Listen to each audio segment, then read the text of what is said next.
एक समय की बात है, एक गांव में एक युगल रहता था। वे चाहते थे कि उनकी एक संतान हो। उनके घर के पीछे एक खिड़की थी जहाँ से एक सुंदर बगीचा दिखता था, जो हमेशा ताजी सब्जियों और सुंदर फूलों से भरा रहता था। लेकिन उस बगीचे की चारों तरफ एक लंबी दीवार थी और वहाँ एक डायन रहती थी जिससे सब डरते थे। एक दिन पत्नी उस खिड़की के पास खड़ी थी और बगीचे की ओर देख रही थी। उसने देखा कि वहाँ फूलों की एक सुंदर चादर है।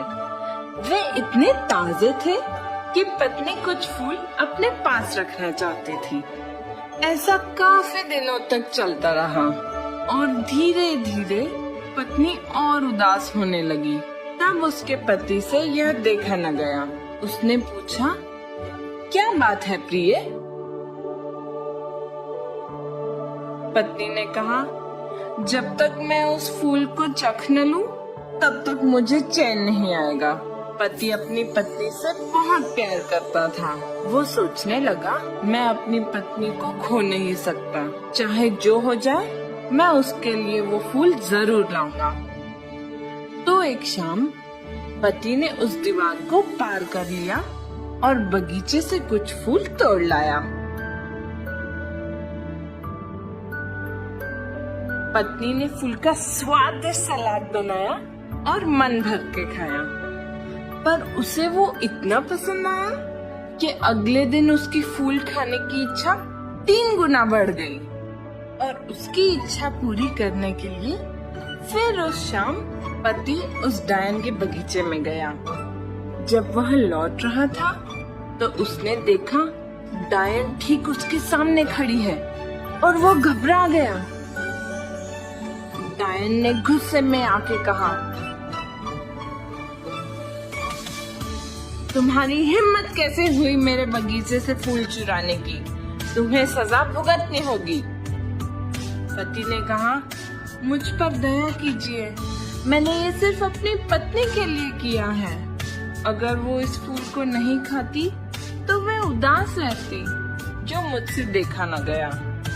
तो डायन बोली, ठीक है, तुम जितने चाहो उतने फूल ले जाओ, लेकिन एक शर्त पर, तुम्हारी जो भी संतान होगी वह तुम मुझे दोगे। मैं उसे एक माँ की तरह पालूंगी।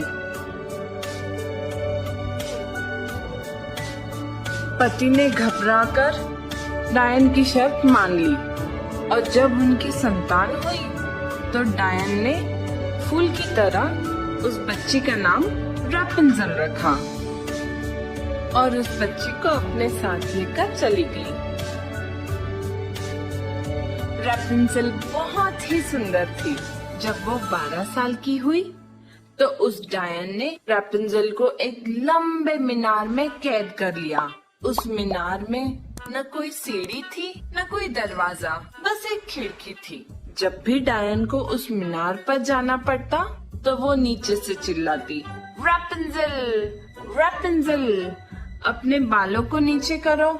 जब रैपुंज़ेल ये सुनती तो वो उसके लंबे सुनहरे बाल मीनार की खिड़की से नीचे फेंकती और डायन उसके बालों से ऊपर आ जाती। कई साल बीत गए। एक बार एक राजकुमार उस मीनार के पास पहुंचा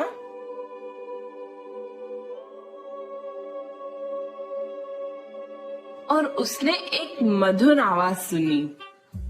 वो वहीं उस आवाज को सुनने लगा।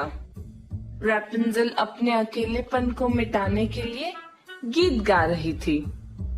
राजकुमार को उससे मिलने की इच्छा जागृत हुई और वो उस आवाज तक पहुंचने के लिए दरवाजा खोजने लगा, लेकिन उसे कुछ नहीं मिला। वो मायूस होकर वापस लौट गया, लेकिन रैपुंज़ेल की आवाज उसके दिल को छू गई थी। तो वो राजकुमार रोज उस मीनार के पास जाकर रैपुंज़ेल की मधुर आवाज सुनने लगा। एक दिन वो चुपके से रैपुंज़ेल की आवाज सुन रहा था तो उसने डायन को मीनार में जाते हुए देखा।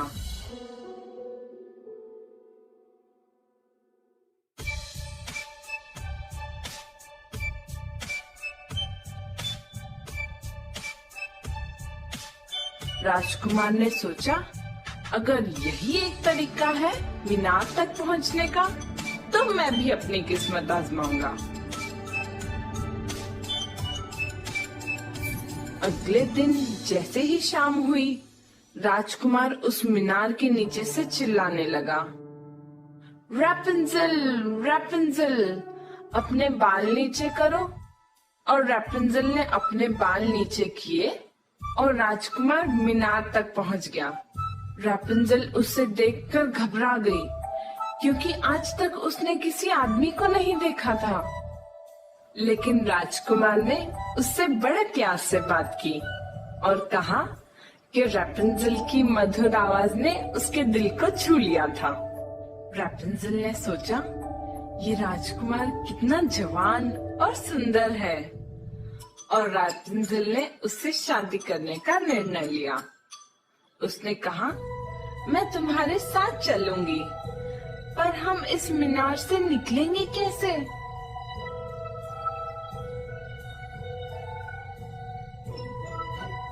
जब भी तुम मुझसे मिलने आओ, तो तुम एक रस्सी ले आना, जिससे मैं एक सीढ़ी बनाऊंगी। जैसे ही वो सीढ़ी तैयार हो जाएगी, मैं इस मीनार से उतरकर तुम्हारे साथ चलूंगी।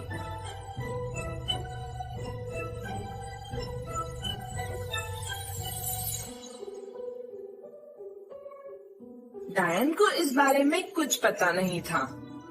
जब एक दिन रैपुंज़ेल ने कहा, माँ, ऐसा क्यों है कि आप मेरे बालों से धीरे चढ़ते हो और राजकुमार पलक झपकते ही चढ़ जाता है? डायन ने कहा, ये मैं क्या सुन रही हूँ? मुझे लगा कि मैंने तुम्हें पूरी दुनिया से छुपा कर रखा है और तुमने मुझे धोखा दिया।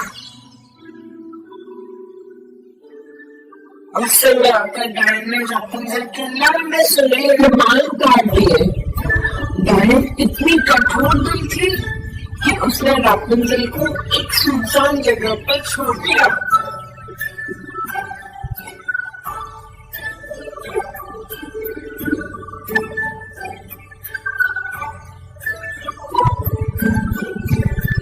उसी शाम जब राजकुमार ने मीनार के नीचे से आवाज लगाई, रैपुंज़ेल, रैपुंज़ेल, अपने बाल नीचे करो, तो उस डायन ने रैपुंज़ेल के कटे हुए बाल नीचे किए और राजकुमार मीनार पर चढ़ गया। लेकिन रैपुंज़ेल की जगह उसने देखा कि वहाँ डायन है। हाँ, डायन ने कहा, तुम्हारी प्रिय रैपुंज़ेल यहाँ नहीं है, तुम उससे कभी नहीं मिल पाओगे। राजकुमार ने मीनार से चिल्लाने गई, लेकिन मीनार के नीचे जो कांटे थे वो उसकी आंख में चले गए। बेचारा अंधा राजकुमार मायूस होकर जंगल में नीचे लगा।